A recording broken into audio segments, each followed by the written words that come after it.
Constitution, when we switched from the Articles to the Constitution, that Constitution hasn't worked. It's brought us what we have today. And trying to go back to the Constitution is no longer the solution to our problems.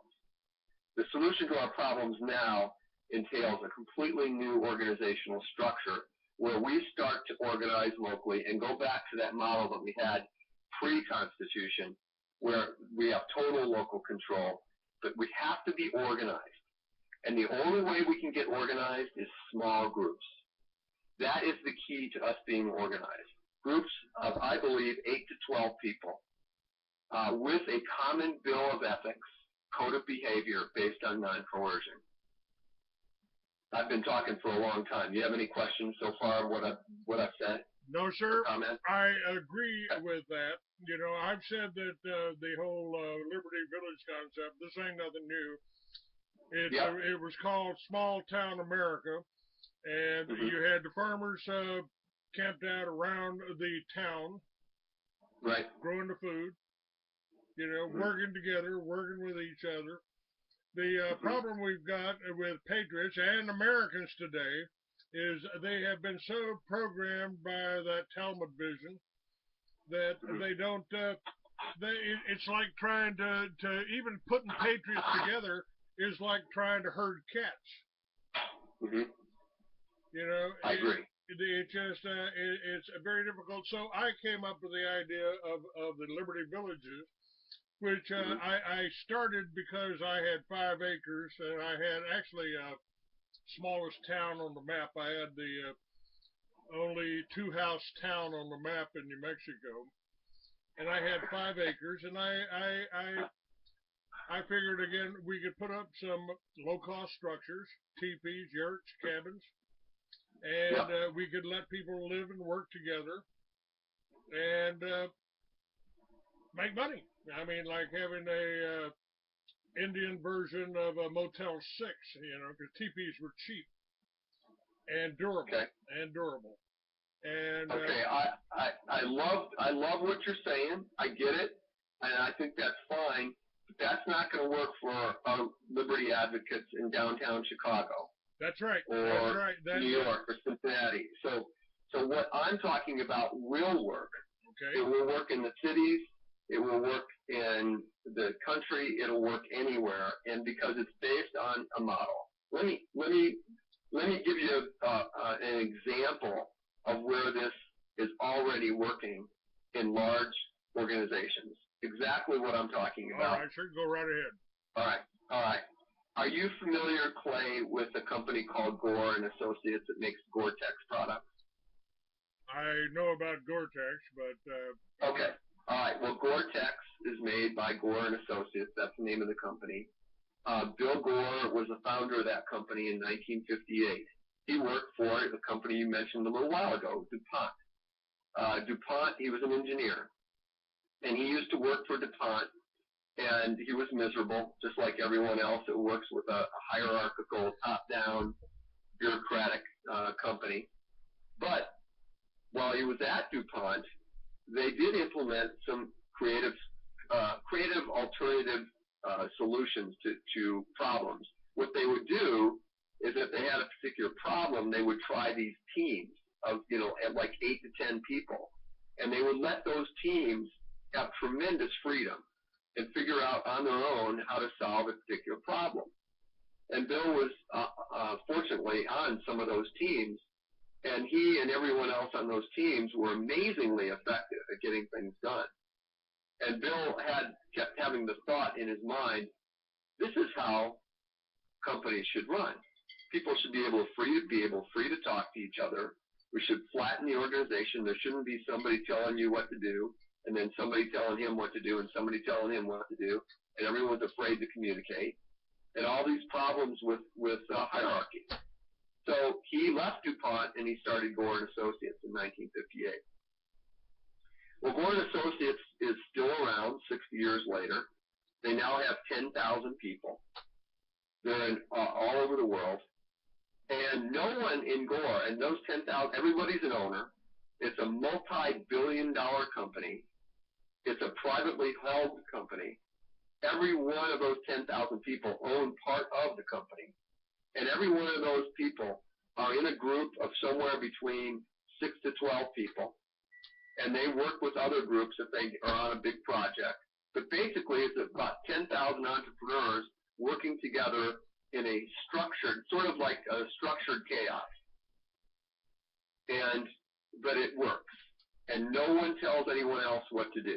You go around, by the way, the reason I know so much about this is Susan Gore, Bill Gore's daughter, was on my board of directors of my company, which is a venture capital company that I had in 1985.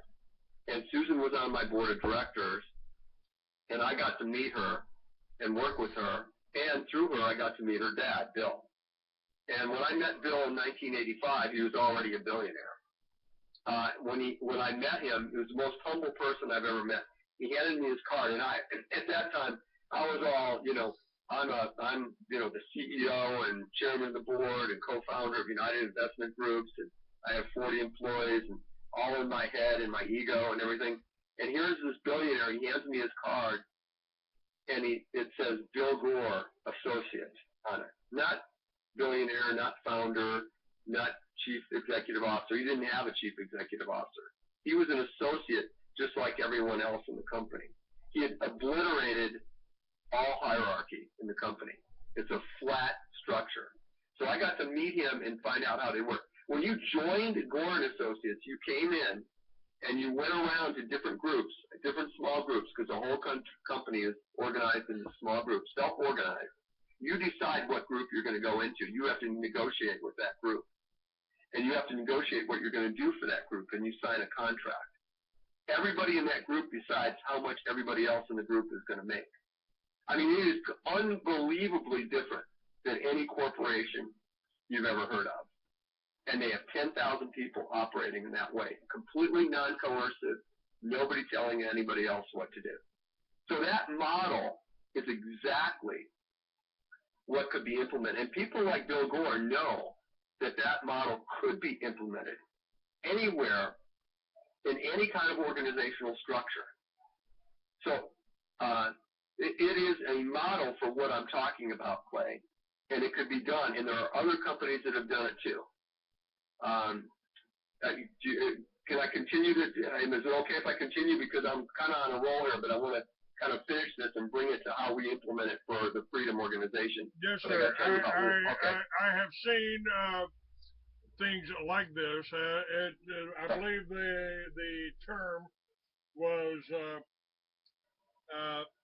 cooperatives. And cooperatives, yep. And a lot of people are starting to wake up to this in different formats. The cooperative, but there are states now that instead of corporations and LLCs, they have a cooperative, which is a legal structure that they've developed to sort of, foster this kind of organizational structure in a legal way. So there are people that are going towards cooperatives now, and that is similar to what I'm talking about. It's a step further. Let me tell you about Semco. All right, Semco is a company in Brazil, founded by Semler, the guy's name was, and then Ricardo Semler is the son who took over and had studied Gore and Associates. Ricardo took over when he was a very young man, about 25 years ago. And he wanted to do the same thing that Gore had done. So he fired all the top managers in the company and started basically restructuring it, gave all the employees all the financials of the company, asked them how they wanted to do it. They don't have hours. People, he uses, it's just, the person has to decide whether they're going to be a responsible member of the company or not.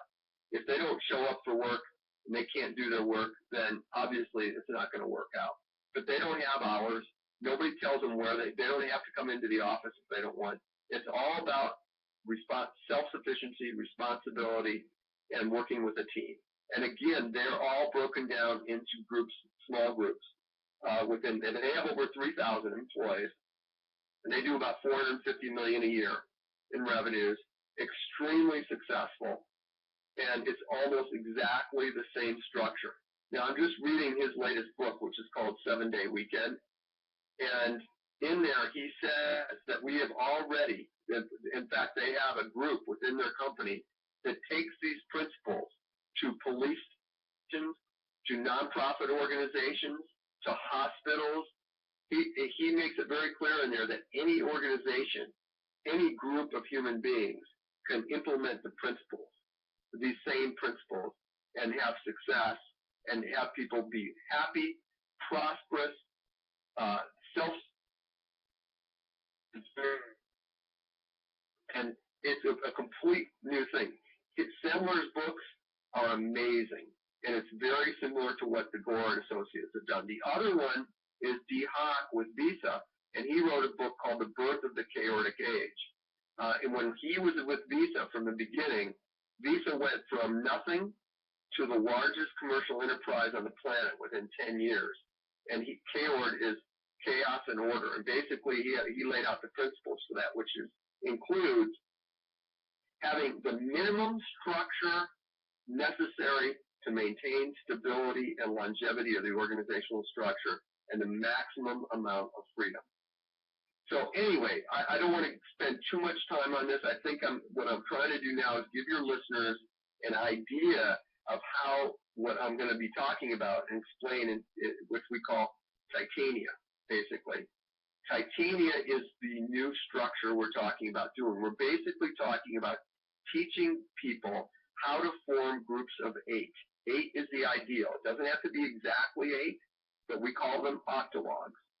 Teaching people how to create an octalog, how to maximize the effectiveness of that small group to accomplish whatever goal they want, whether it's establishing a grand jury in their county, whether it's trying to get a labeling law on GMO in their county or their state, whatever their goal is, whatever their ethical goal is, they can be taught how to achieve that by forming a group of 8 and working in consensus. Now, here's the other thing about this.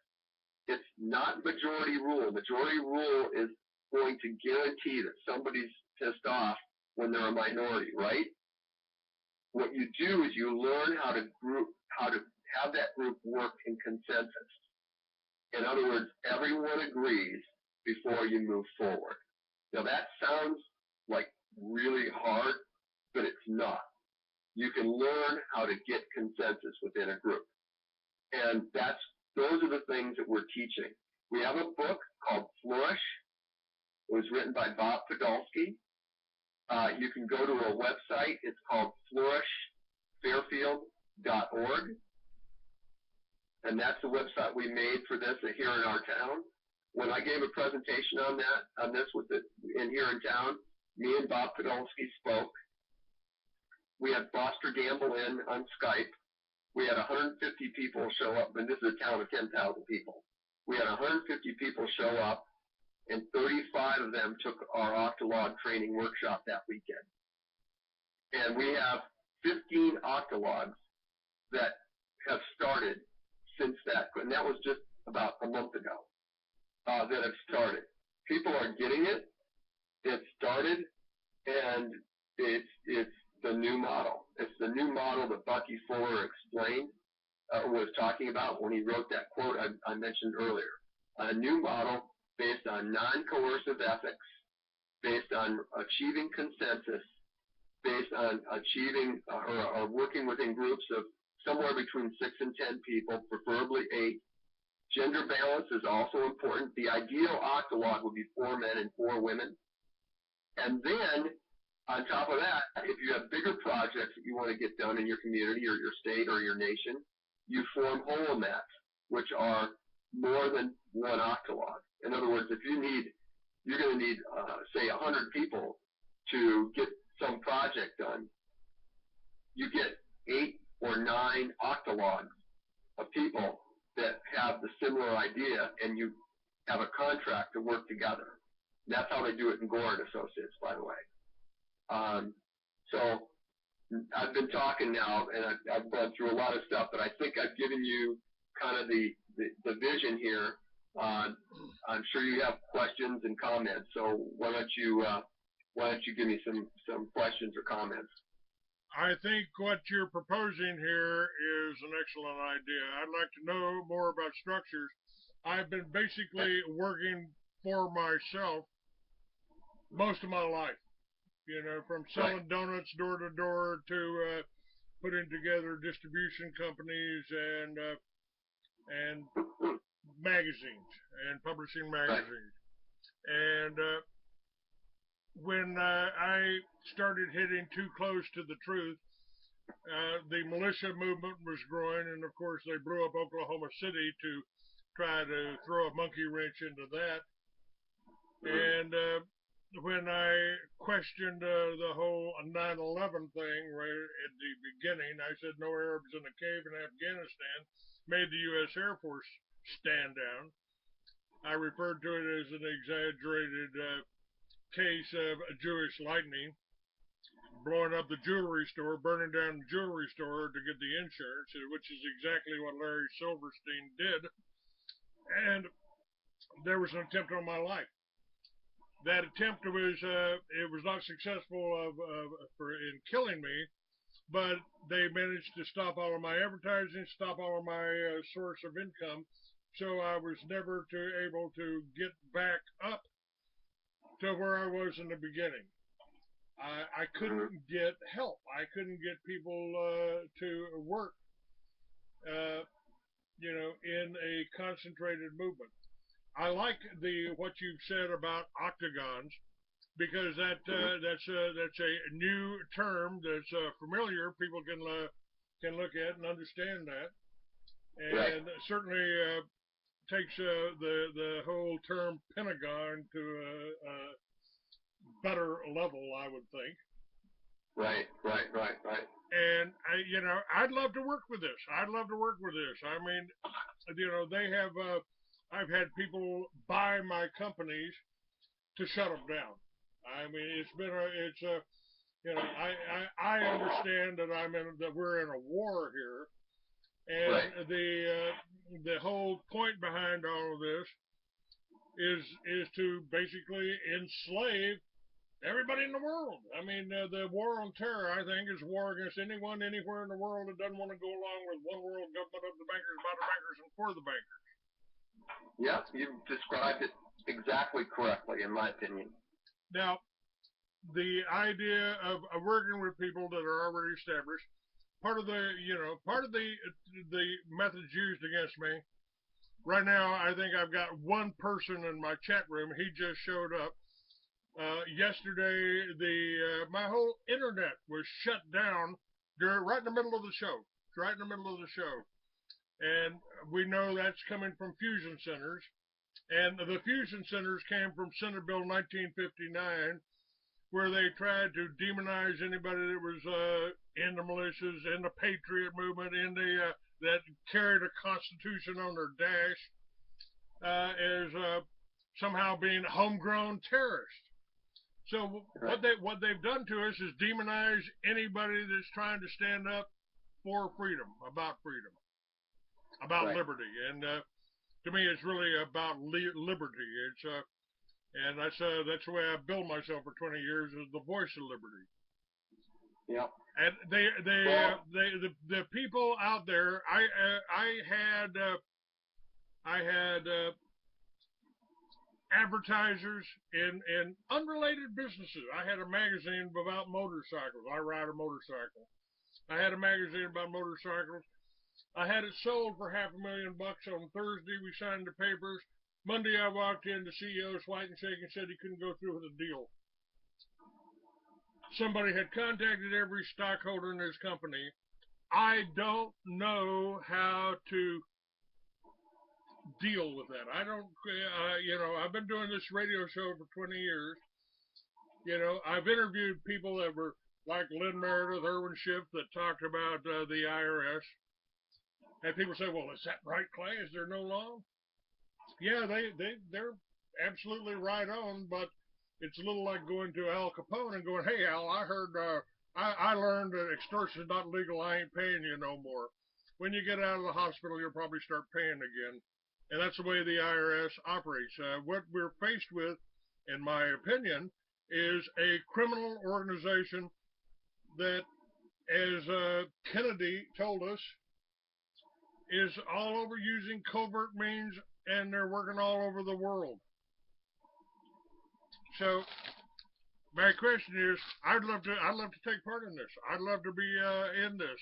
I'd love to have allies, that are not blocked in libraries, that aren't blocked at Office Depot, that aren't blocked in Intel and Intuit, to help get this message out, help get this show out, introduce them to people like you and Foster and Bob. Yeah. And the beautiful thing about Foster's movie Thrive, I'm coming from the libertarian angle. So are you, more of a libertarian freedom liberty angle.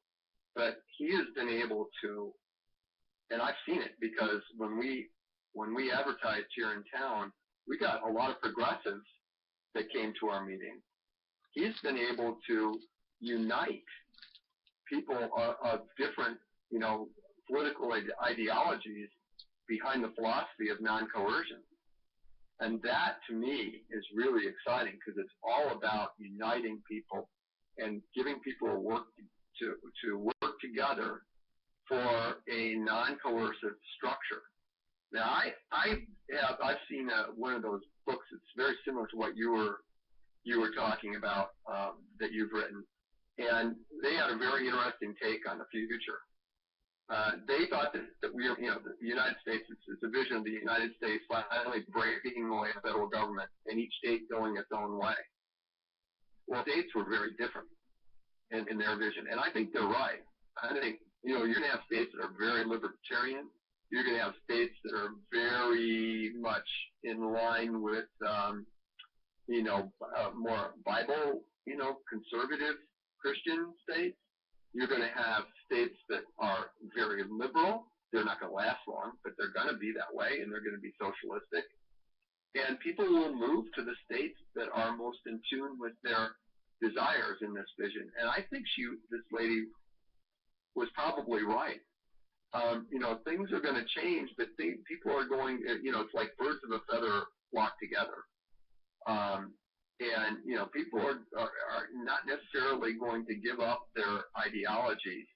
But when you have freedom and we have the ability to move and we have the ability to go and live in a place where the people are more oriented toward our thinking, that, it's going to be a lot better than the situation we have right now, where we are commanded and controlled by this group in Agenda 21 and the whole thing, where they're just trying to, first of all, wipe most of us out.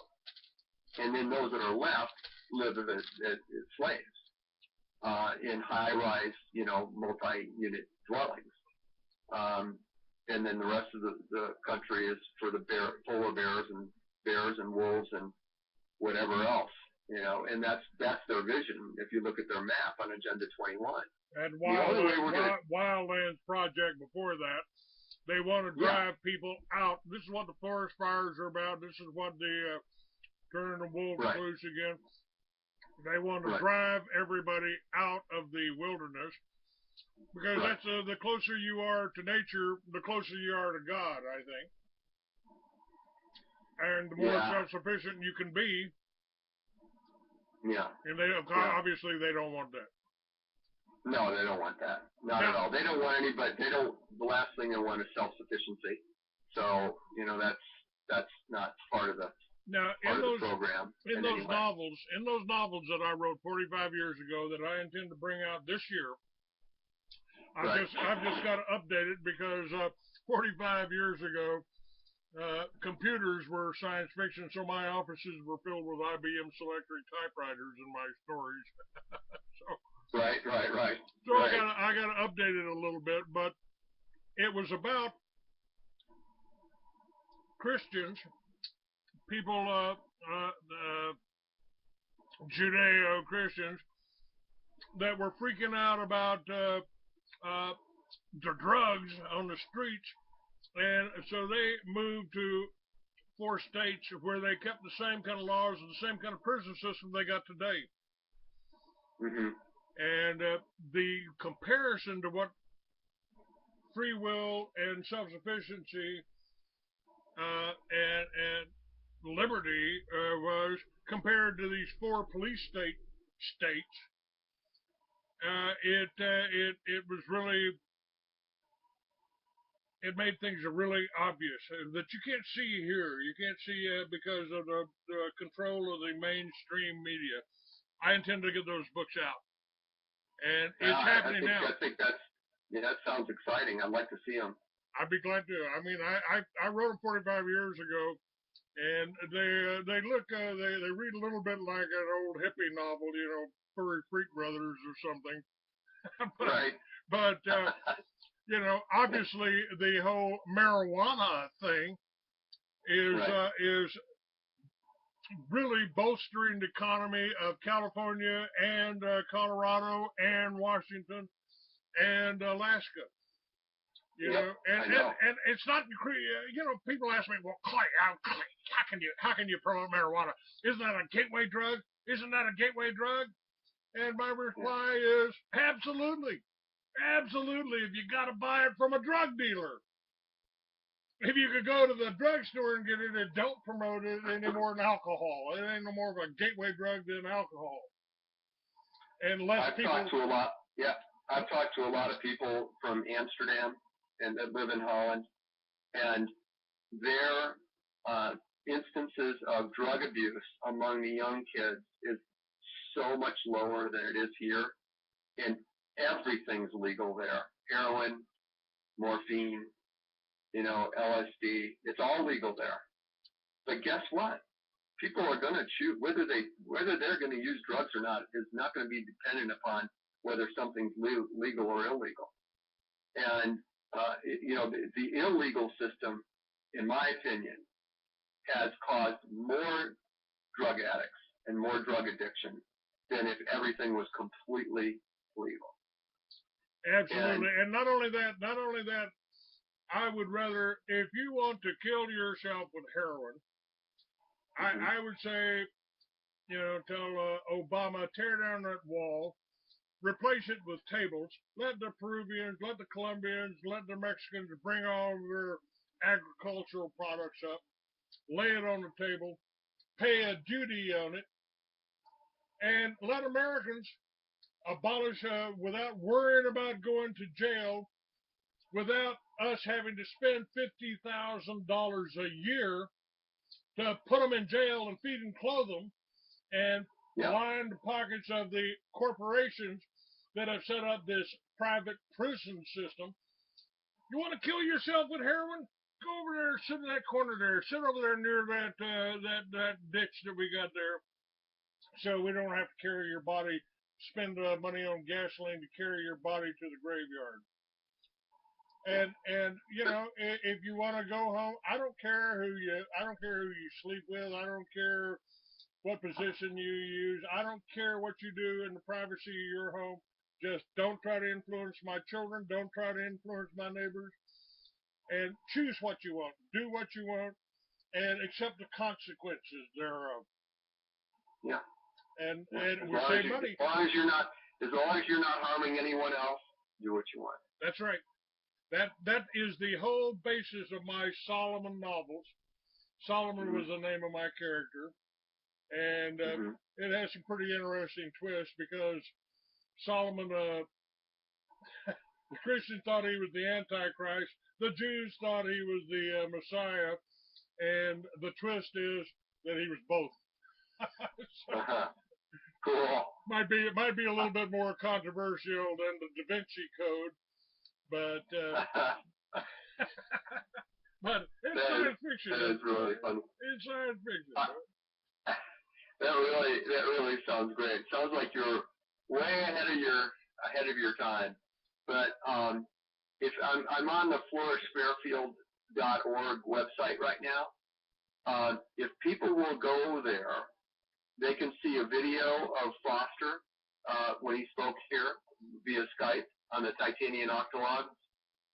There's a video of me explaining, you know, how this works through Gore and Semco. Okay, was this Flourish, www.flourish.org? .com? Yeah, Flourish, which is spelled Flourish, Fairfield.org. Fairfield is, Fairfield, so flourishfairfield.org. And they can see some videos of us speaking, the three of us.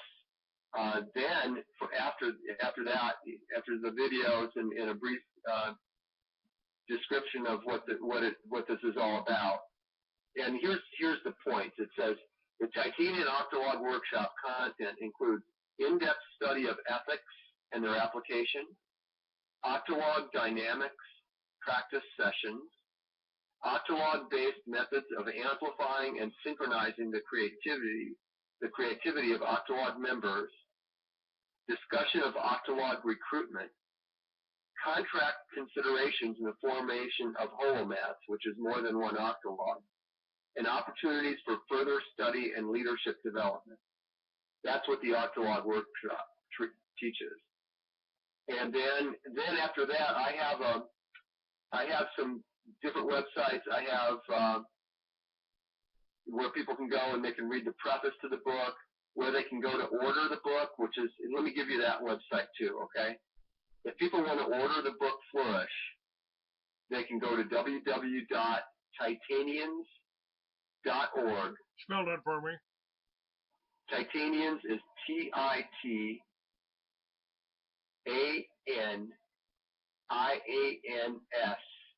Titanians.org. And then you can just click on the book link, ordering the book link on that website, order the book. Also, Bob Podolsky's mentor for 15 years was a guy by the name of John David Garcia. You've probably heard of him. Do you remember him? No, I don't. Okay. Well, he was a pretty famous libertarian, but he was a philosopher. He's one of these philosopher types. John David. What? Gatto. Yeah. Well, similar. Actually, kind of similar guys. But anyway, he wrote a book called Creative Transformation. And that book, the website for that book, you can read it online, is also on Flourish Fairfield. And then there's some other there's just some really good background information on all this there. So if they go to that website, flourishfairfield.org, everything is there that they need to look into this further. Now let me tell you something really exciting. Okay. The one who told me about you is Keith Broders, who I think has been on your show a few times. Yes, sir. Okay. Now, he has a website for every county in the country. Yes, sir. And he's been populating those websites with people, and he's got, I think, over 1,000 people, 1,000 county websites of the 3,000 counties in the country populated now. And what we're going to be doing in the next 2 weeks is we have a campaign to get every single one of those counties and the people in those counties on a webinar with Bob Podolsky, and we're going to shorten the weekend Octolog course to a 4-hour webinar. It's not going to have everything in it that the weekend course has, but it's going to have enough in it that they can start creating Octologs in their county immediately. So basically, what people are going to do is they're going to get the book, Flourish, and the Octolog webinar 4-hour Octolog workshop for $25. They send in their $25. We send them the book, which is $20 on its own anyway, and the 4-hour webinar workshop. And we're going to try to set that up. It's going to happen within the next 2 weeks. So if anybody wants to get involved in that, they can either go to the county websites. I think, what is Keith? Do you know what Keith's, is it constitutional?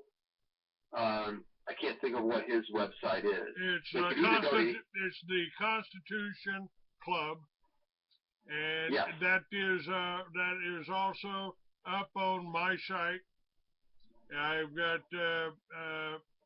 the Constitution Club right there, right below my magazines, and we've got a lot of the products that we've got there.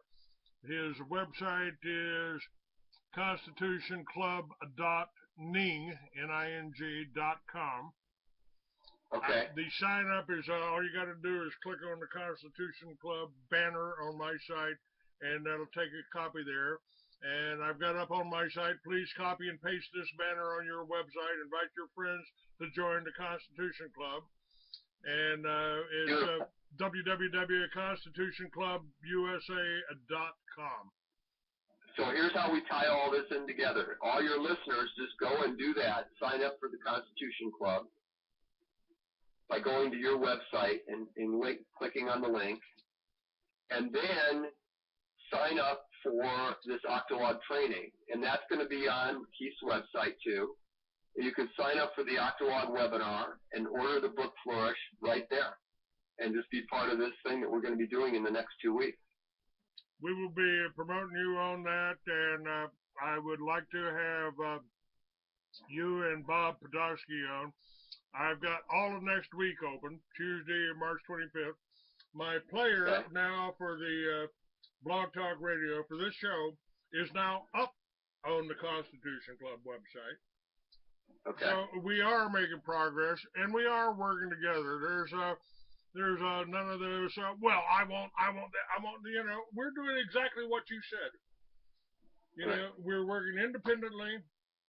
I don't take orders from nobody, but I will help anybody that's out there trying to do something. We've got products up that Keith has tried and Keith has recommended and Keith has tested. I've got products for that up on my website. This show will be up on the website right at the top. And I now have all of the, pretty sure I've got most of the links here. Okay. That you just gave me.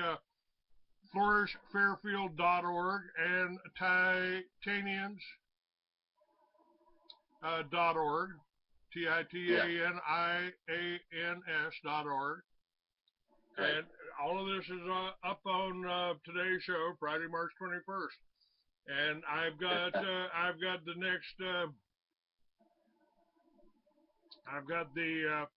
I've already got Bob down here for Tuesday, but I've got Wednesday, Thursday, Friday open next week too. And I'd like to devote those days to you. I'm looking for solutions. I want solutions. Now we've got some of the guests I had on. I had Jeff Mayer on from LibertyZone.org. He's working in one county, and they're getting things done. They're putting referendums up. They're talking about common law courts. They're talking about solutions here. And, of course, this is in Colorado, and the hemp is a burgeoning, booming industry now in Colorado, as it should be. Yeah. Right. And this will also be all of these isogenics products that Keith has owned. We've got. Going on in the hang on world. just a second. Mainstream media won't tell you. At Truth Radio, you can listen live or listen to a large selection of archived programs. TruthRadio.com. The truth is out there. Yeah, and it's called Clay Douglas. It's called the Free American, folks. We've also got up on Constitution Club Canaway. Now, Canaway is a hemp lifestyle company with a focus on nutritional wellness, whose products contain CBD-rich hemp oil. That's cannabinol. You don't get high off of this stuff, but hemp is the most powerful plant ever in the world. I mean, its roots reach deep enough that they will contain fulvic acid. This cannabinol is having health benefits that are beyond imagination. And the links I've got for Keith's products that he turned me on to. I mean, you're talking about skin care, you're talking about muscle mass, you're talking about weight loss. It's called Isonogenics. And those are up on Keith's website and my website, right beside the shows that we're going to have here. And later on this afternoon, if you'll get with me and get me Bob Podolsky's number and Foster Gamble's number, I'll be glad to bring them on, and we'll talk about this whole week, this whole coming week here. You've got solutions here, ladies and gentlemen. You got solutions. This ain't we ain't carrying signs saying hooray for my side. We're talking about things that are good for the human race here, as well as Americans here. We can stop the whole divisive ideas of be afraid, be very, very afraid. We got more power in our little fingers here than the bankers do with all of their fake money. Oh, can I interject for 1 second? Absolutely, sir. Go ahead. My rant's done.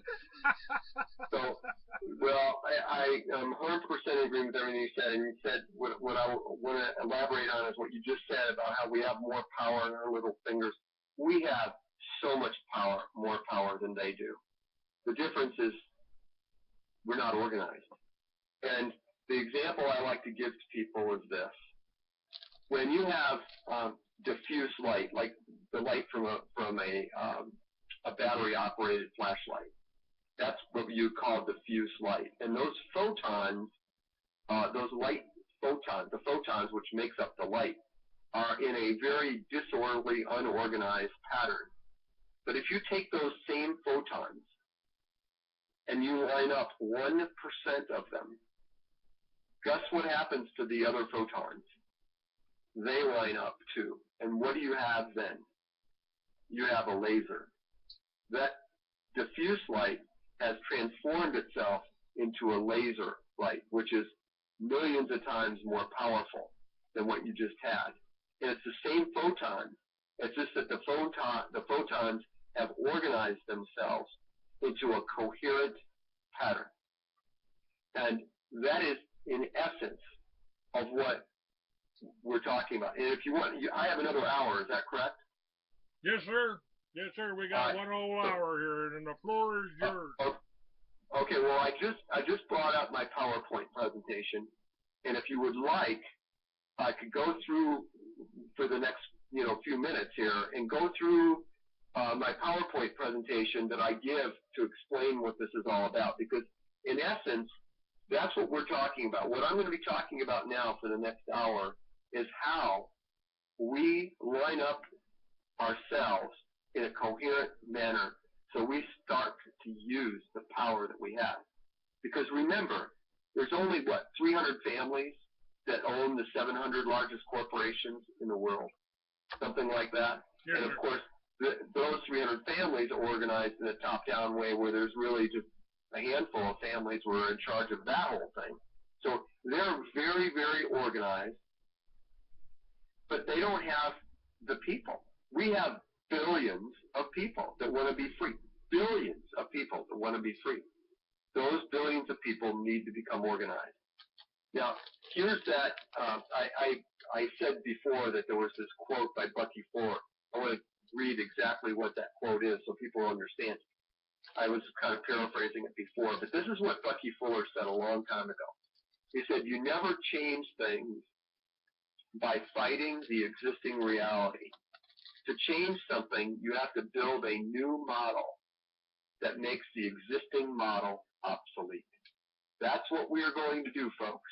And you can join us within the next 2 weeks. Read the book, Flourish, and take that 4-hour webinar workshop, and you will be part of this new model.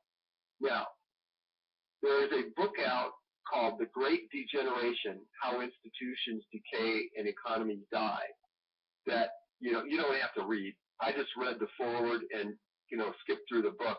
But basically it's 1,300 pages proving that all of our institutions are completely corrupt in this country. They're all hierarchical. They're all bureaucratic. and they're all corrupt.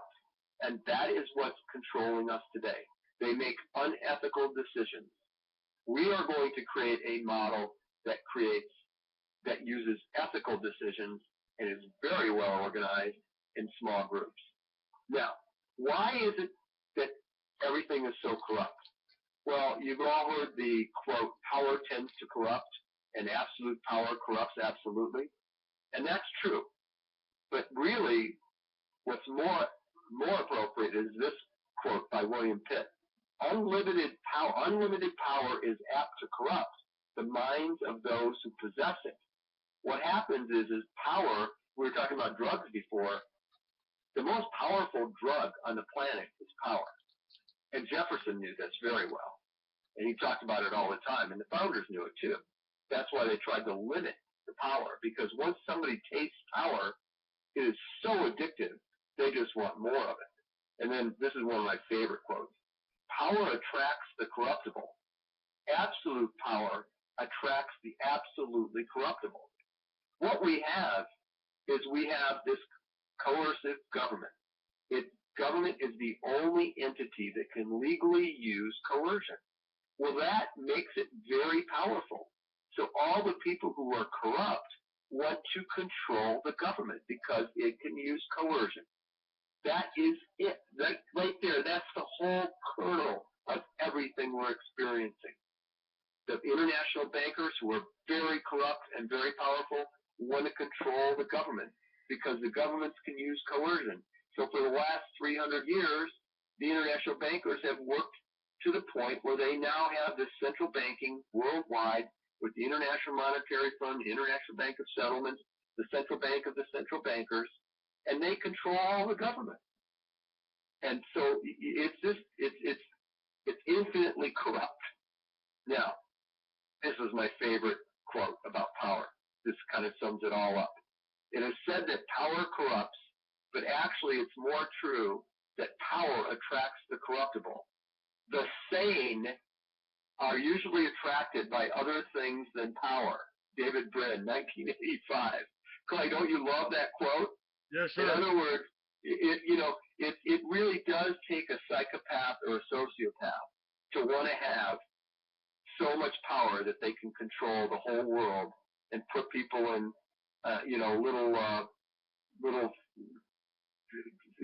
little high-rise dwellings and have the rest of the country for bears and tigers and wolves and mountain lions. Okay, next. By the way, I learned a long time ago that I can't be hypnotized. I don't know exactly why, but I know why. My nickname when I first started riding motorcycles was the loner. I was the loner. I never rode in a pack. Where you going? Where we going tonight, guys? All right, I'll have the beer on the counter. I'll have the beer on the bar when you get there.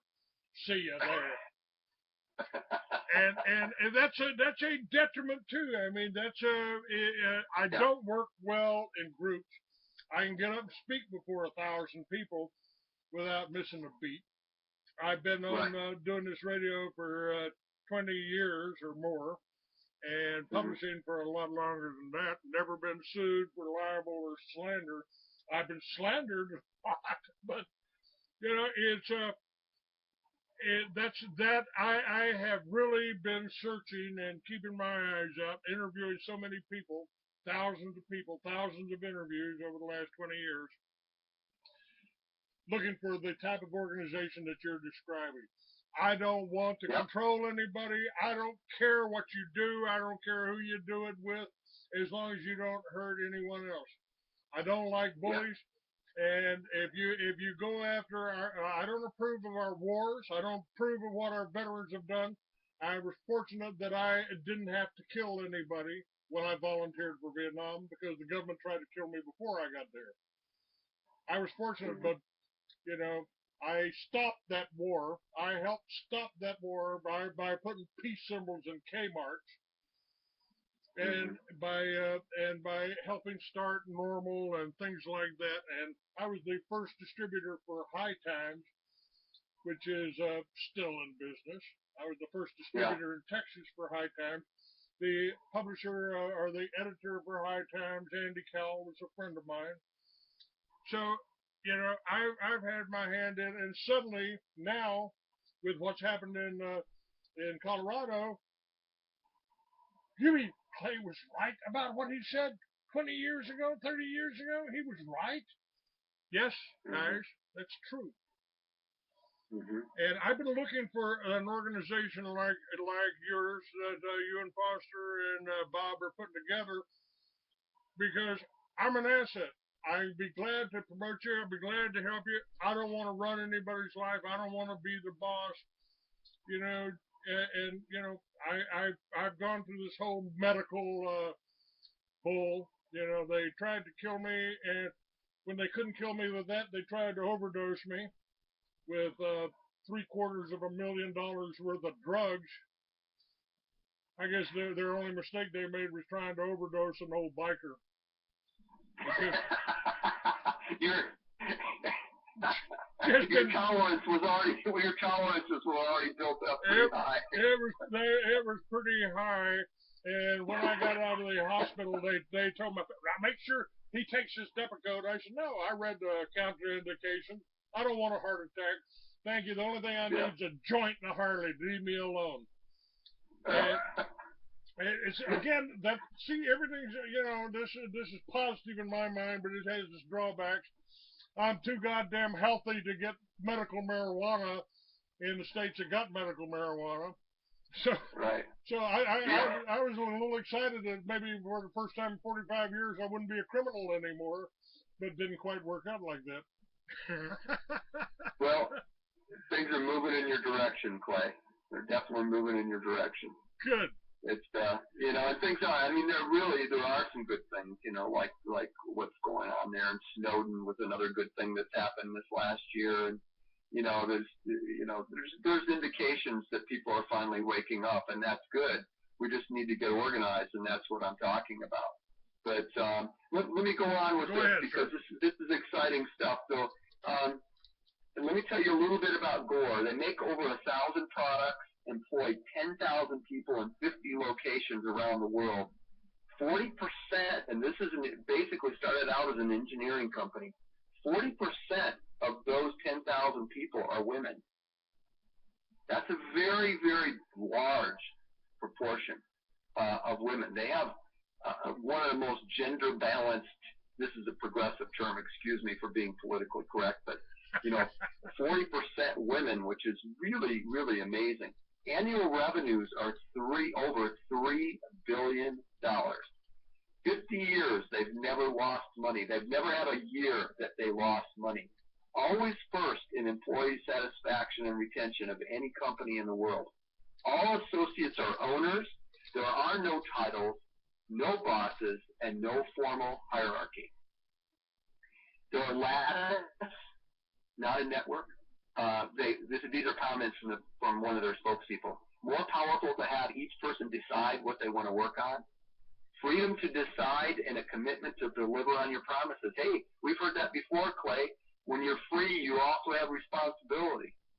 So in Gore, the only people that don't make it in Gore are people who can't deliver on their promises or don't want to. That they don't work out. That everybody is free to decide what they want to do. Leaders, there are leaders in the company, but guess who determines who the leaders are? It's based on the willingness of other people to follow them. So the leaders are determined by the people who want to follow that person. Nobody from the top puts a leader in charge of anybody. The guiding principles are fairness to each other and every person, freedom to help and allow other associates to grow in knowledge, skill, and responsibility, ability to make everyone's commitment and keep them, and consultation with other associates before undertaking any action that could harmfully impact the reputation of the company. Those are the guiding principles. That's it. Okay. Well, now I want to tell you about Semler. Semler, when he took over, fired all the top managers.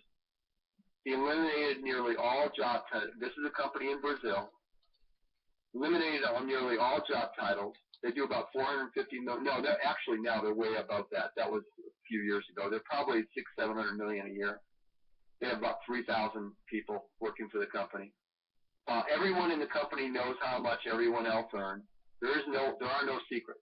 There's nothing that's kept secret from everybody in the company. Nothing in the financials, nothing. The workers set their own hours. They receive profits. Everyone receives the company's financial statements. The labor union holds classes on how to read them. Workers choose their managers by vote and evaluate them regularly with results posted publicly. Again, isn't this amazing? Elected committee designed the program and allocates the profit-sharing fund.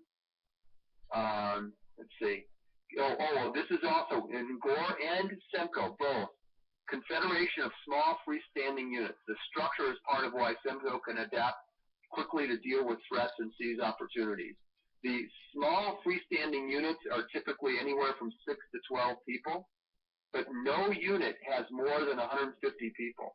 Gore has that same thing. But you know what Gore, they found at Gore, if there was more than 150 people in one particular place, then hierarchy started to form again, just naturally.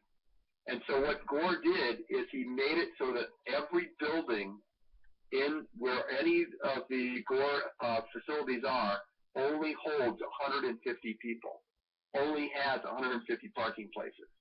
That's the extent that they've gone to keep hierarchy from creeping into their organization. Now this is a great quote from Semler. And this speaks to what I was saying, is taking these principles that they've implemented in Gore and Semco in other organizations. Semco is bucking not only the traditional, this is a quote from Semler, Semco is bucking not only the traditional business model, we're resisting a code of behavior at the very core of Western culture. No wonder our ideals are hard for outsiders and other companies to embrace. Ricardo Semler. So, these guys are aware of what they've done, and they know that they've tapped into something that could change the world and create that new model that Bucky Fuller was talking about. They understand what they're doing in their companies is revolutionary, and they're teaching you and me, Clay, how we can implement this, internationally with anyone and everyone. So it's pretty amazing stuff. The other one then is Dee Hock, who founded Visa in 1968. He took that company from nothing to 1.25 trillion in annual revenues, the largest commercial enterprise on the planet. The amazing thing about Visa was that no one could find the center of the company. One observer said that the center was a non-coercive enabling organization that existed only for the purpose of assisting owner members to fulfill their activities with greater capacity, more effectively, and at less cost. And that's a description of what the center of any organization should be. And here are the attributes that Hock puts in his book. He wrote a book called Birth of the Chaotic Age, which I highly recommend to everybody. Birth of the Chaotic Age. How you spell that? How you spell that? Okay. Chaotic is spelled C-H-A-O-R-D-I-C. Birth of the Chaotic Age. If you look that up on Amazon, you could buy a used copy probably for $5. But I highly recommend it. But here's the principles that he used to base, and this would apply to any organizational structure. And here's his 10 principles. And he said that he got these principles from a very early age by observing nature and how nature structures itself. By the way, chaord, he came up with that word. Chaord means chaos and order, the blend of chaos and order. And the way he describes an effective chaotic organization is it has the maximum amount of freedom possible with the least amount of structure, just the amount of structure necessary so that the organization can continue as a stable organization. So here's what he said. Here's the principles. It must not attempt to impose uniformity. It should be open to all qualified participants. Power, function, and resources should be distributed to the maximum degree possible. In other words, you push authority to the furthest limits of the organizational structure. No interest should be able to dominate deliberations or control decisions, particularly management. To the maximum degree possible, everything should be voluntary. It should introduce, not compel, change. It should be infinitely malleable, yet extremely durable. Those are his principles. And now, here is his quote. It's very similar to Semler's quote. This is a quote from Huck in his book. Quote, "At this point in time, a shifting of culture, science, society, and institutions enormously greater than the world has ever experienced is occurring. The possibility of regeneration and individuality, liberty, community, and ethics, such as the world has never known, in a harmony with nature, with one another, and with the divine intelligence, such as the world has always dreamed." D. Huck. Isn't that something? That's wonderful. Yeah. That's wonderful. Almost somebody just sent me a link here to 2 Peter chapter 3. Said, "Beloved, I now speak unto you, in both which I stir up your pure minds by the way of remembrance. Be mindful of the words that were spoken before by the holy prophets of the commandments of us, the apostles of the Lord and Savior." Now, Christianity, I mean, if I've got a choice to live in a country, I like living in a Christian country because a lot of intelligence and a lot of thought and a lot of history have gone into the work of that Bible. What's happened, though, is management's got in there and divided and conquered.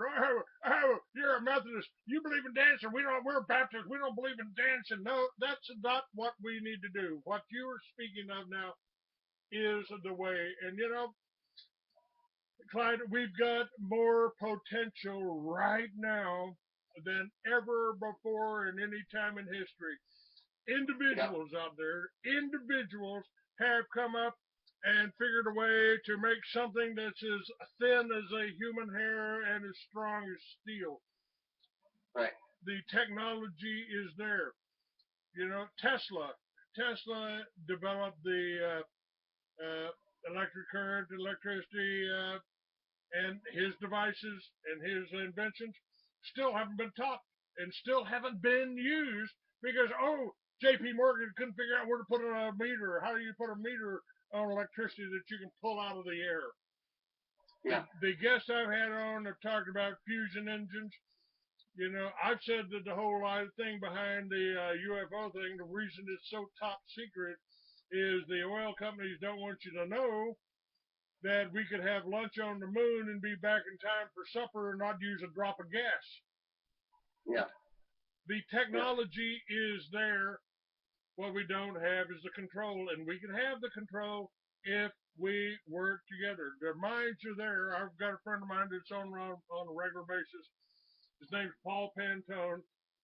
25 years ago, he built a Geet carburetor, and you can get double the mileage for just like you could with a Pogue carburetor that they squish through. Right.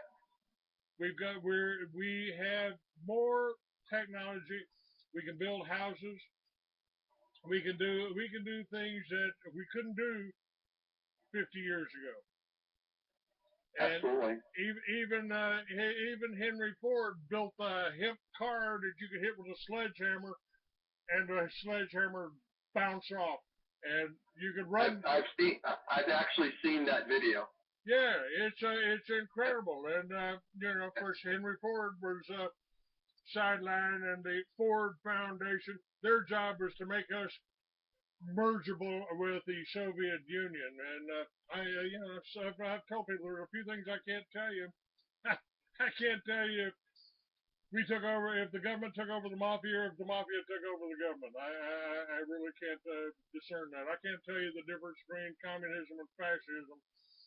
That's or for Republicans and Democrats for that matter. That's both. They're No. both two wings of the same bird, and the bird ain't an Right. eagle. Right. They're just the Republicans, Democrats. The reason that there's two parties is just so that they can divide and conquer. That's And right. it's just all a big illusion that there's any difference between them at all. But that's just how, like you said at the very beginning, divide and conquer. Yes. And that's just how that's how it works. But hey, I just found a slide here that I just wanted to share with you. Remember I was talking about the association, which really was a good, a lot of people think was our first constitution. It was just basically, okay, here's an outline of what we need to do. By the way, let me also mention that that association was probably built on the American Indian, the Iroquois. They had the Constitution written all right before we ever got here. Yeah, the Iroquois was amazing, non-coercive structure to create a confederation, a peaceful confederation between the Iroquois. It worked for hundreds of years. But basically, the 1774, that Continental Congress met, the association, which gave power to each community to figure out how to do it. Within 1 year, the shipping from England was 3 million pounds. It went down to 220,000 pounds within 1 year. The Congress had laid out the goals and the broad framework for the association. Each community decided how their association would be structured, operate, and enforce the association goals. In short, the members of Congress knew it had to be what D. Hock called a non-coercive enabling organization. That book, again, is, and I highly recommend this to your listeners, Clay. It's called American Insurgents, American Patriots. And the author is Breen. Breen, it's like green, except with a B. Breen, B-R-E-E-N, Northwestern University professor of international relations and politics. American Insurgents, American Patriots. And I tell you what, every time I pick up this book to look at things in there, I end up reading the book. I've read the entire book 3 times. You won't believe the stuff that's in this book about how our society operated in this country, in the colonies, before the Revolutionary War. It was really quite amazing. Okay. So just to kind of go over some of the points here so people understand a little bit more about Flourish and Titania. Basically, the fundamental principles are a Bill of Ethics. And really, I will tell you this, Clay, if I could say of all these things I'm going to mention, these 6 different points, the Bill of Ethics is the most important part of this. It's the thing that makes it all work. The Bill of Ethics based on non-coercion. Now, let me explain to you how they interpret an ethical act. An ethical act is defined as one person deciding to take an action that will affect himself or herself and at least one other person by increasing the creativity of themselves and one other person without doing harm to any other person. Now, we can't always know the results of an act that we take. We may be wrong. We may take an act that ends up harming somebody in a way that we can't foresee. But when we take the initial step in whatever action we're taking, we should be doing it to the best of our ability, knowing that it will not harm anyone else. That is an ethical act. Now, what does he mean by increasing creativity? Well, the way they see it is there's 4 logical equivalents: creativity, truth, love, and what's the 4th one? Truth, love, creativity, and awareness. In other words, all those 4 are logical equivalents. So if you increase somebody's creativity, you're also increasing their awareness, their truth, and their love. And so that's how it goes for any of those. So basically, an ethical act is you deciding to do something, knowing that it's going to increase your truth, creativity, love, awareness, and somebody others without harming anyone else. That is the basis of the Bill of Ethics that you're agreeing to when you join a Titanian Octolog. That is really the only rule, okay, is that you agree to this Bill of Ethics. Then you create your Octologs, in which are ideally 8 people, but it can be less or more. Ideally, what they've found from 15 years worth of research and working with groups is that the most effective, most creative, most efficient group was 8 people with 4 men and 4 women. You agree to unanimous decision making. You have the structure for connecting the Octologs and holomats for bigger projects. And then you have training and maximizing the effectiveness of communication, decision making, and performance of the Octolog. So that's what Titania is all about. Now, Titania will have a center. It will be a non-coercive enabling organization. But what we will do at Titania is we will share we'll have a website, very similar to the website that Keith built, that shares all the best practices of the Octologs in the country and what those Octologs are doing, so that if you want to join an Octolog in Albuquerque with an Octolog in Denver that's working on passing a labeling law for GMO in your state, you'll know how to hook up with that Octolog.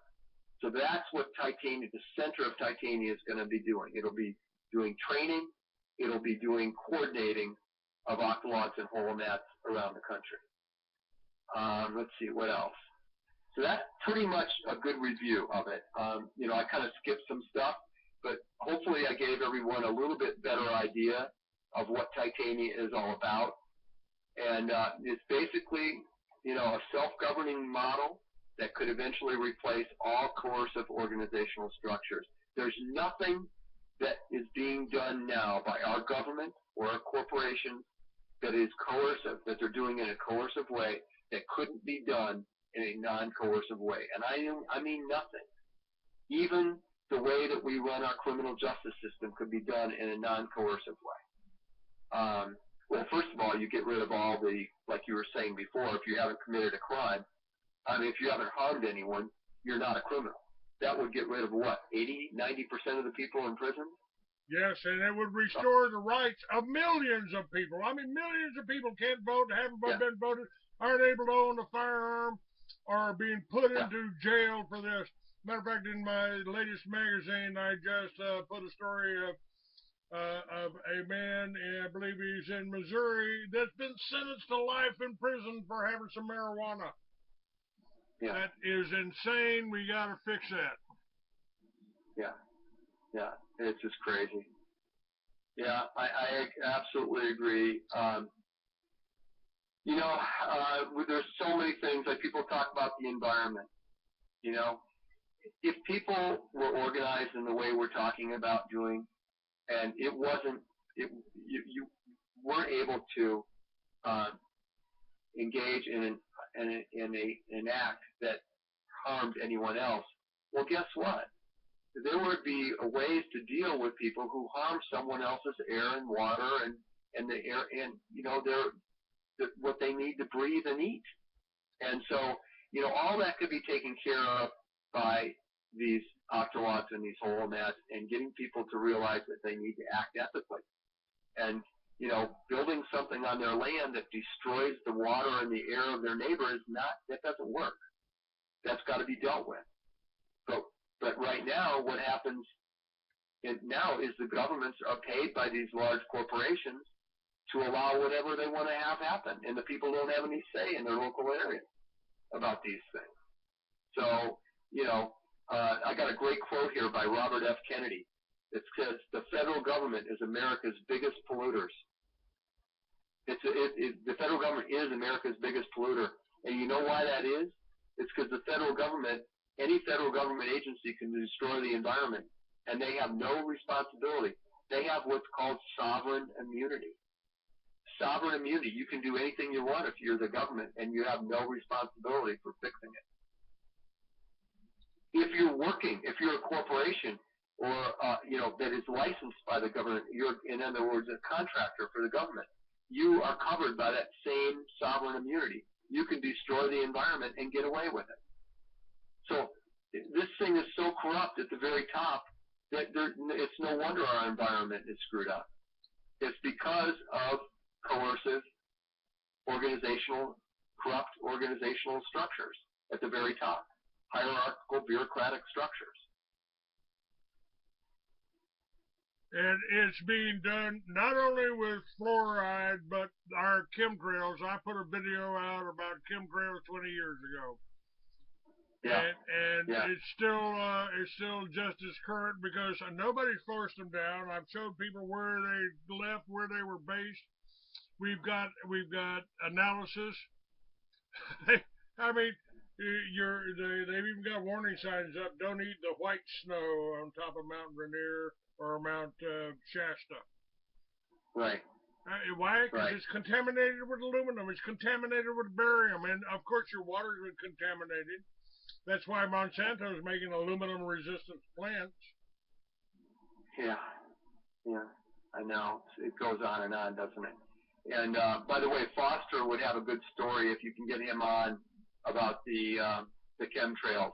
He basically through his Thrive organization was able to organize people in California. They were able to get the Schwarzenegger government at that time. He was a governor, to analyze the chemtrails that they were spraying over the whole northern California area.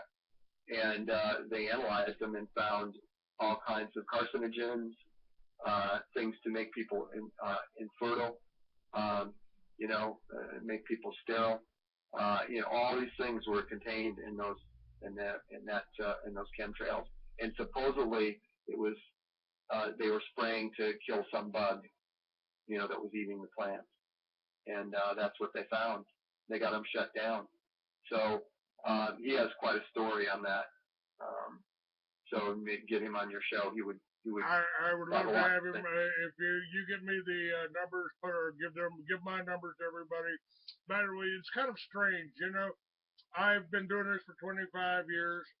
I had thousands of people subscribe to my magazine before the accident, and since the accident, I've got my phone numbers up. I've got my mailing address up on every one of my websites, and nobody ever calls.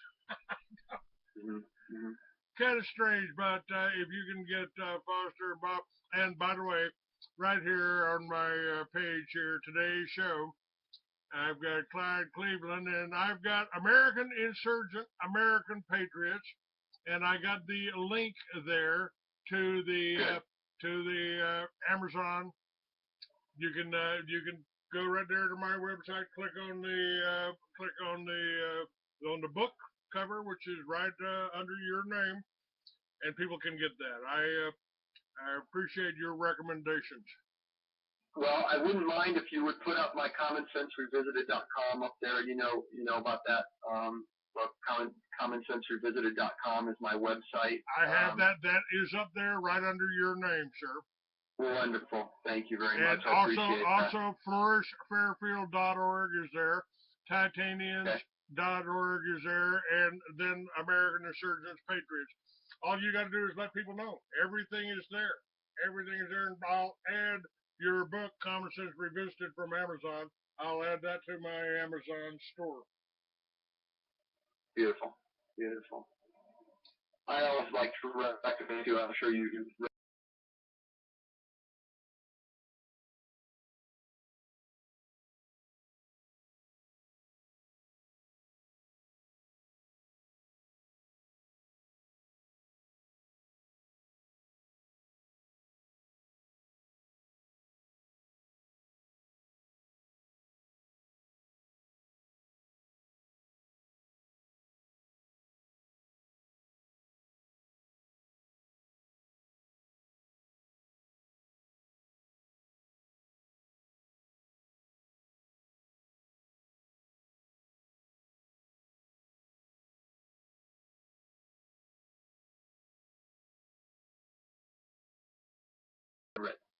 and it's only a few pages. It's like 15, 20 pages.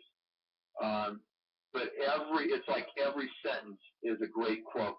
Every single sentence of that essay.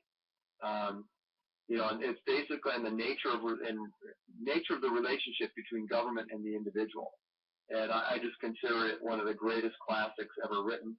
If by chance anybody listening to the show has not read The Law by Bastiat, you can just put that into Google, The Law by Bastiat, and you'll go right to it online, and you can read it online. It will be added under the show. Everything we've talked about on this show is on my site here. Okay, I got one more for you then too, as long as we're going over favorite things to read, and that is the Constitution. That Lysander Spooner article on the Constitution. He has several. I mean, you could Google Lysander Spooner and read some of his essays, but the one that is the Constitution of No Authority is so powerful. I mean, it is a kind of a transformational essay as well, like The Law. Lysander Spooner, Lysander Spooner, The Constitution of No Authority. Brilliant essay. Brilliant man. I will have that up too. Okay, Truth Radio went down for just a few seconds. Got that back up. Okay. And, okay. It's do what you can today to get this in. I mean, I've got Constitution Club up there. We've got all the links up there. Matter of fact, I can actually put links up on the Constitution Club. So I'm working with Keith. I have him on a regular basis. And I want Podolsky, and I want Foster Gamble, and I want people to. I think if you can send out this, we've got the links on the show. If you right click on your name, that comes up with the whole show, blogtalkradio.com, Clay Douglas 2014 0321, The Free American. That's everybody in America ought to be listening to this show. Don't mean to toot my own horn, but Rush Limbaugh is just a high-paid publicist for the Republican Party. I'm not. Well, you're doing a great job, Clay, and you've learned over the years to be very open-minded, and anything that promotes freedom and liberty is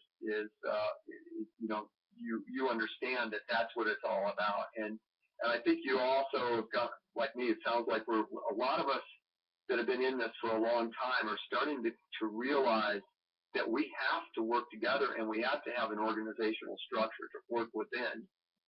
Otherwise, we're all these diffused photons floating around, and we're wasting our power because we're not organized and we're not coherent in a structure. And I'm sure you're like me. You get a lot of stuff on the internet. You see a lot of things, and people are hoping that the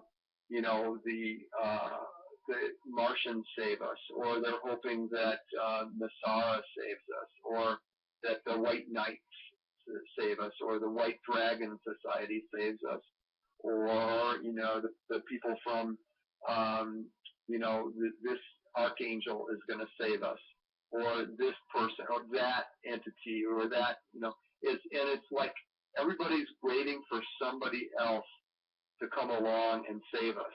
Well, guess what? None of those people are going to save us. None of those entities, none of those divine entities are going to save us. Nobody from another planet is going to save us. We're going to save ourselves, or we're going to be slaves. That is it. That is the only freaking way that it's going to happen. But we do have the power to do it. We just have to get organized. I've got books about that out there, about the whole archangel thing, the ancient alien thing. I wrote books about that 45 years ago, too. and starting to look like, the gods that we had, the saviors that we had, you know, they weren't ancient aliens. They were us. They were us. I mean, I got that feeling very strong when I was working with Charles.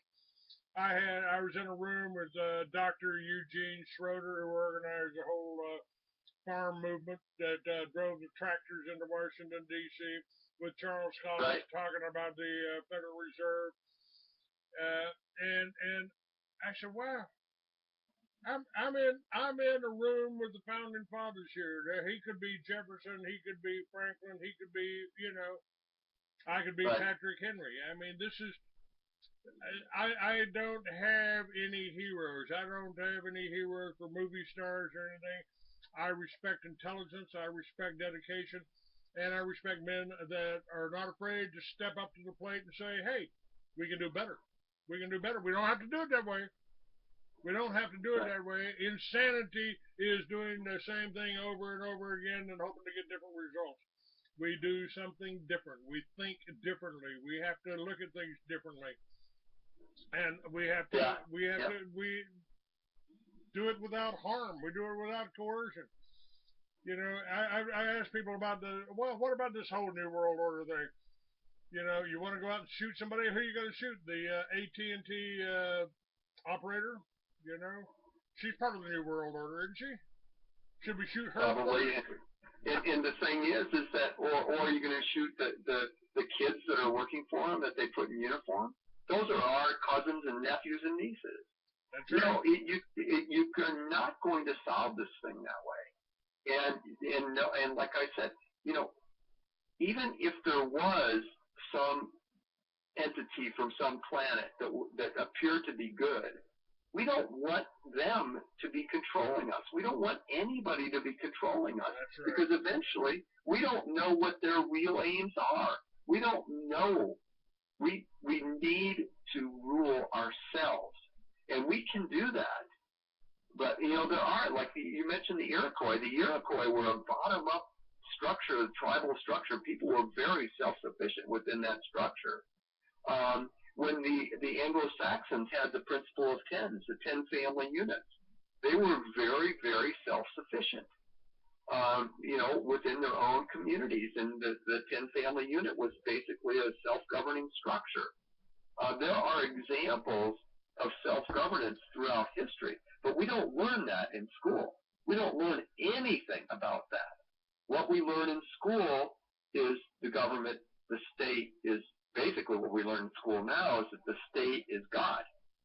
The state is, the government is the ruler. The government is divine. And we need to follow the rules, and we need to be compliant, and we need to be easy to manipulate. And that's what we learn. And if we're not, we get drugged when we're 8 years old, with Ritalin and these other psychoactive drugs. And that's the source of our real drug problem in this country is the drugs that the kids are getting when they're little. That's right. And the vaccinations. I mean, I filmed the first Homeland Security meeting. I've got the film out. It's called True Face of FEMA. Colonel John Brinkerhoff is lecturing law enforcement, telling them we're in a war where it's going to be a long war. It's going to be longer than the Cold War. And this war will be fought on American soil. The enemy's weak. He doesn't have planes. He doesn't have helicopters. He doesn't have tanks. So he's going to use unconventional methods. The enemy he's talking about is us. Yeah. We don't have tanks. We don't have planes, and we don't want to be ruled. We don't want to be coerced. We don't want to be forced into service. We don't want to go fight our neighbors, and they're doing that to our police forces. These whole SWAT teams. I mean, come on, look at Boston. You organize SWAT teams to go into neighborhoods, kick open people's doors, take the guns away from them, search their house for guns to catch a teenager. There's a teenager loose in this neighborhood. We gotta roll out the tanks. Come on, guys. Don't you see something wrong with that? Don't you see something wrong with bringing the BATF and tanks in to a church in Waco? Killing 17 little children to save them from a child molester you never took to trial? You never arrested? Come on, guys. Wake up. Yeah. And I've said, one of the things that I've said, Clyde, is that the problem we have is, how do you fight evil without becoming evil? Mm-hmm. Now, I've got friends, and my friend, Dr. Jake Wade, I helped him start the Little Red Schoolhouse for homeschoolers. I helped him start and promote. Right now on my website, you can go to Timothy Bible College. I'm working on my master's degree there. I kind of got a urge to be called Dr. Douglas. I like the sound of that. But, even Jake, Jake considers the Bible the answer book. Mm-hmm. I have my own reservations. You're a Christian and you're praying to God for a Cadillac. Well, I'll put in a good word with God so maybe you won't drop it on top of your ass. And I had a preacher years ago come up and say, well, have you accepted Jesus as your Lord and Master? And I said, no, I haven't accepted anybody as my Lord and Master. And this day, I think they promoted Jesus to God because he didn't want men like you and I running the money changers out of the temple, attempting to be the kind of man Jesus was when he was here. Where he is now, I don't know. And I ain't giving my soul to nobody I can't see some ID of. If they don't show me the ID, I'm sorry. I'll keep my soul. Thank you. Yeah. Yeah, that's good. I think we're really, and Clay, I think you and I have come to a lot of the same conclusions, and I think a lot of people are right now. And I just want to make sure that everyone understands that what we're talking about is, whether you're working on, like Keith, working on, organizing constitutional groups in each county, whether you're working on, medical marijuana, whether you're working on labeling of GMO or, whatever it is that you're working on, you can do it more effectively in an octagon. You can be let me finish kind of with an example. I met Bob Podolsky about 2 years ago, and I read his books.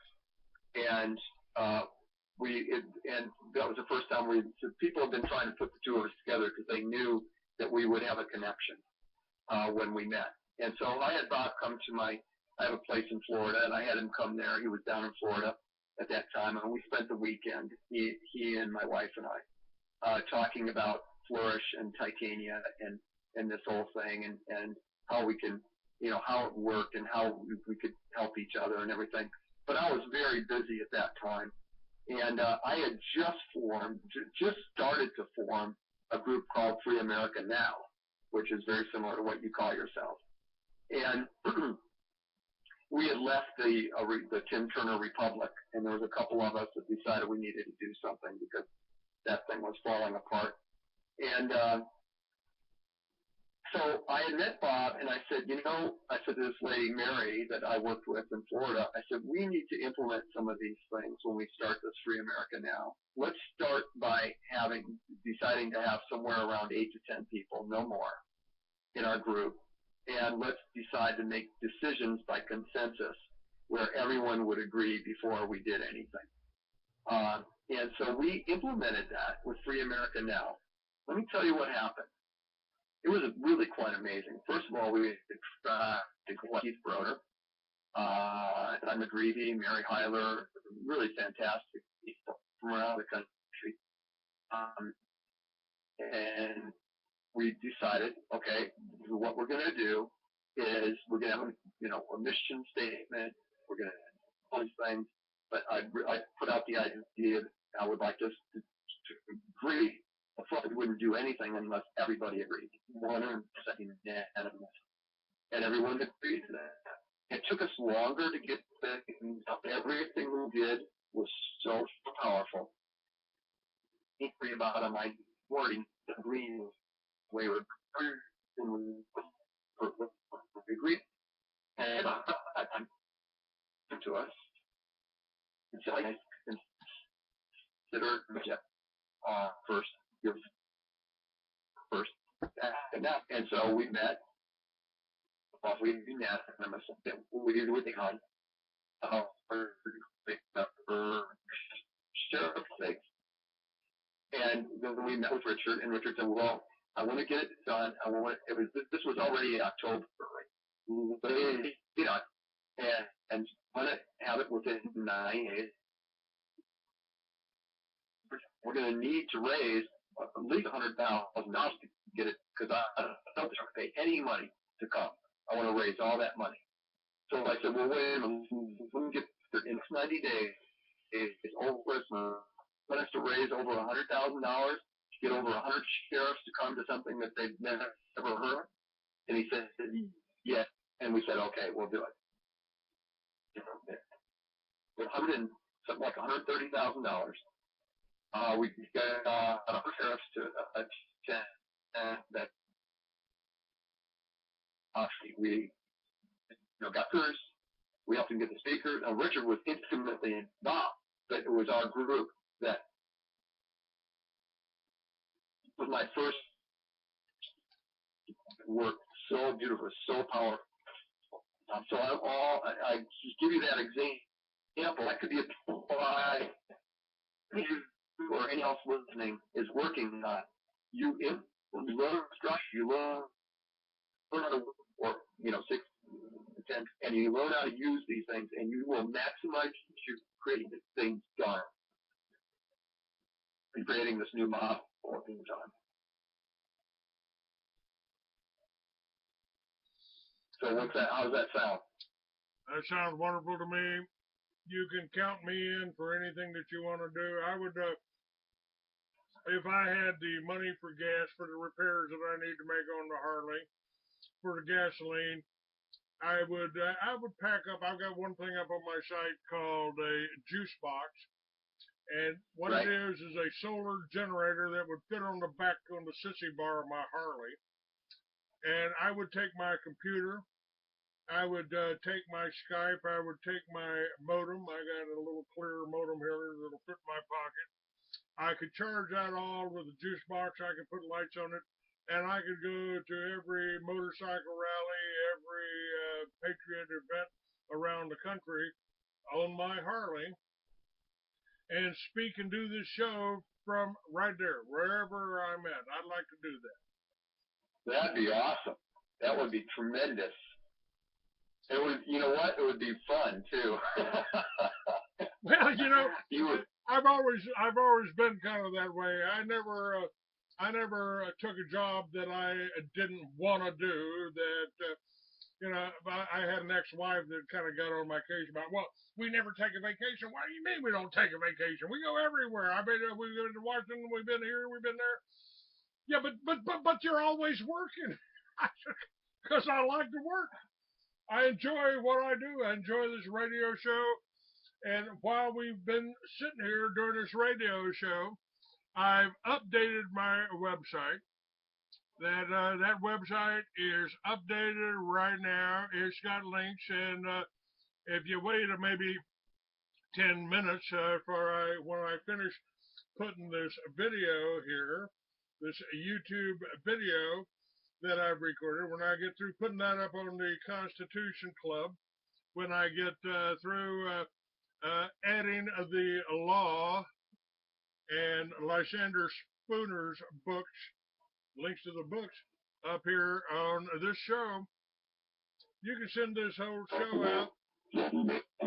We'll tell you. At Truth Radio, you can listen to a large selection of archive programs. TruthRadio.com. The truth is out there. All right, and we're out of here. Clyde, I'll be talking to you later. Thank you very much. Thanks for being on with me. God bless you. On the show playing and these corrupt, coercive institutions. Thank you so much. Thank you, sir. You're doing great work. God bless you, and I'll be talking to you later on today. Bye-bye. Thank you very much.